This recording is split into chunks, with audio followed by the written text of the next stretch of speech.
Yes, and here is another bathroom. If you with little shelvy things on it, if you want to put towels and stuff like that. My own bathroom. It's a large bathroom. That's right. I needed a large bathroom. That's right. And in this room here is where they tape Acting Up with Skyler and Steve.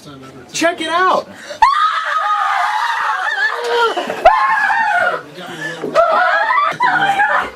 I told him that room could be a deal breaker. You've directed other features as well, like Life of Lemon and other things. And how did it compare for you as in like the final product?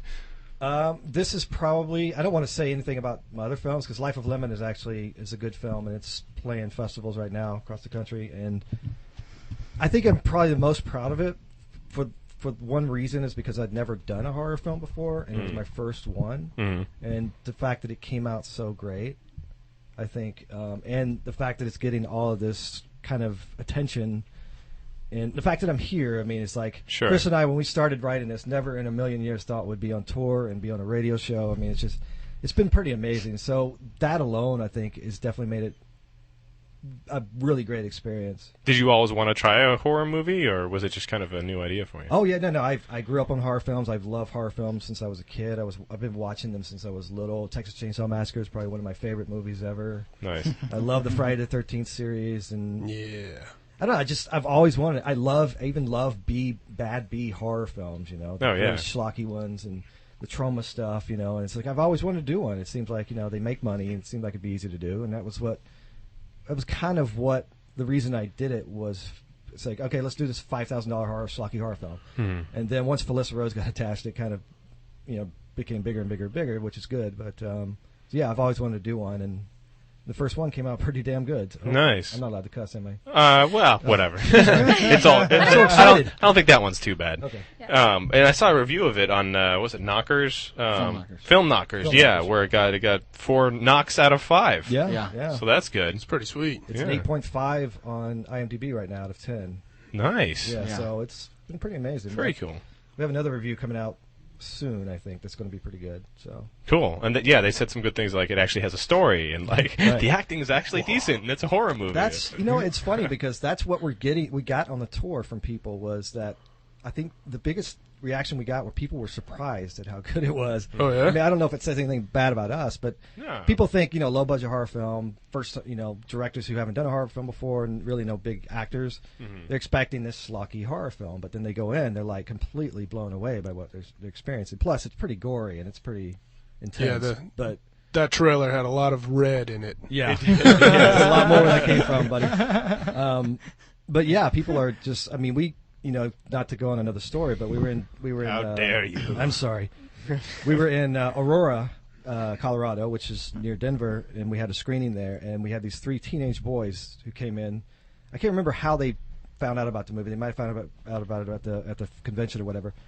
They came in wanting to not like the movie. Like we have this little pre-show that Will, shout out to Will, does. He talks about, because we have an interactive tour. You do Facebook, Twitter. You can Twitter your questions. We have a live Q&A. Anyway, they were sitting in the front, and I was watching them, and they were kind of typical teenage boys. They were mocking stuff. Like, they wanted to hate the film. Sure. They had their laptops and things. Well, no, it wasn't that far. But, they were just being typical teenage boys, sure. How we all were when we were teenagers. Yeah. Anyway, after the film was over, they loved it. One of them said it was one of the best horror films they've ever seen. That's cool. They stayed around for autographs, pictures. They stayed around. They were the last ones to leave that night. So wow. That was pretty cool. That was probably my favorite moment on the tour, was seeing those kids like wide-eyed, like asking us questions, like and I knew that they wanted to hate it going into it. And we convinced them. We turned them around. You backpacked across Europe, is that right, Jamie? Yes, I did. How was that? Did you get American Werewolfed? Is that a verb? It's a valid question. Okay. I'm not sure what that means. She's young. She'd never seen it. You've never seen wow. it? No. Oh my God! It's also one of my favorites. Somebody watched that with her. Yeah, I actually studied abroad in Spain for 4 months, and then for the 2 months afterwards, I backpacked all around Europe. Went to 16 countries. Wow. And then I went down to Morocco, and then through all through Italy, and I did it all by myself. Really? too. Yeah. Say what? Wow, that's impressive. You didn't take a friend I'm along? tough. No, everyone was leaving. They were running out of money because we're all students. Oh yeah, sure. And I had specifically like saved a certain amount of money so that I could do this. And so I didn't have anybody to go with me, and my dad was very against me Sure. doing this by myself. And I was like, well, it's my money. Nice. There you go. Now you started acting and voice and dance and all that when you were like 4, right? Yes, I started with piano and singing, dance intensively. Like Really?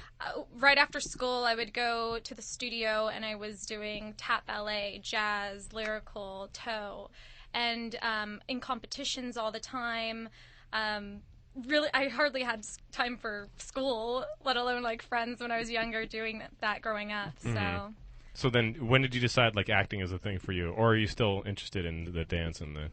Well, I still do love dance. I actually haven't done dance studio in like 2 years, I would say now. But I didn't get interested into acting until I actually got older.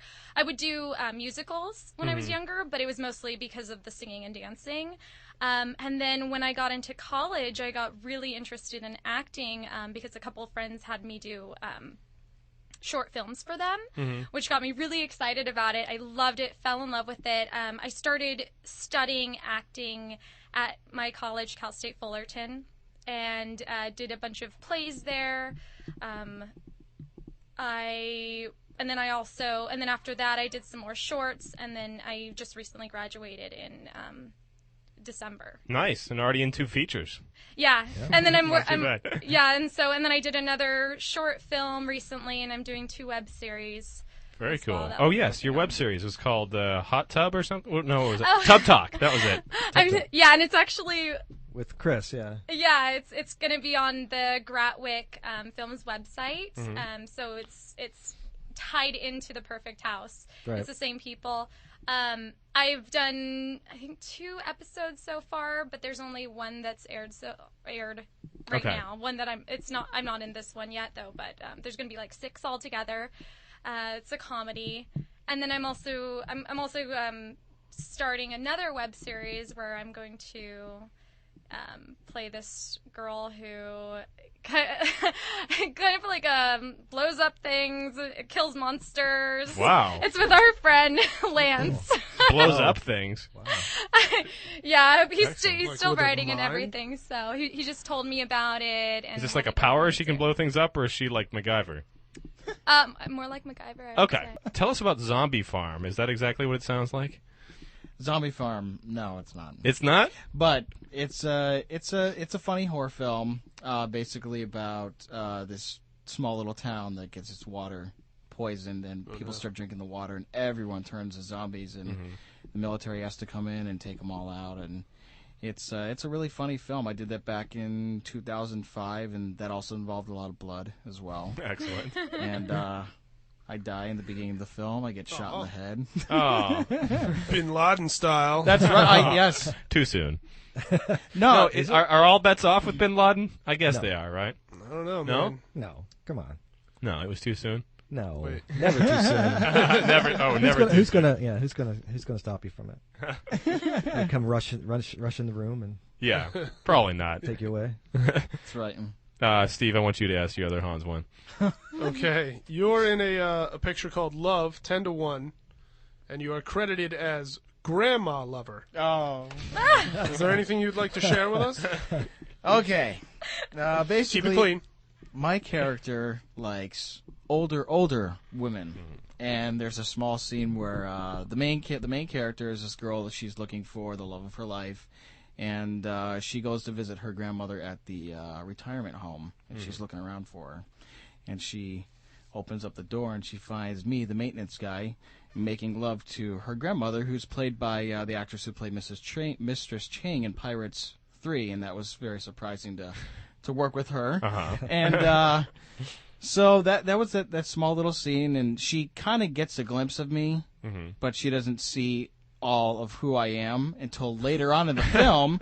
She's laugh at going that. out on dates with a few guys, and I'm one of the guys she goes on a date with, and so she's like, could you, tell me about your last girlfriend? And I start describing her grandmother perfectly, and she's like, wait a second, you I'm like, were you the? Yeah, that was me. Oh, she starts freaking out in the restaurant. So. Now, what kind of research did you do for this role? I've known Hans a long time. You do not want to know that. Okay.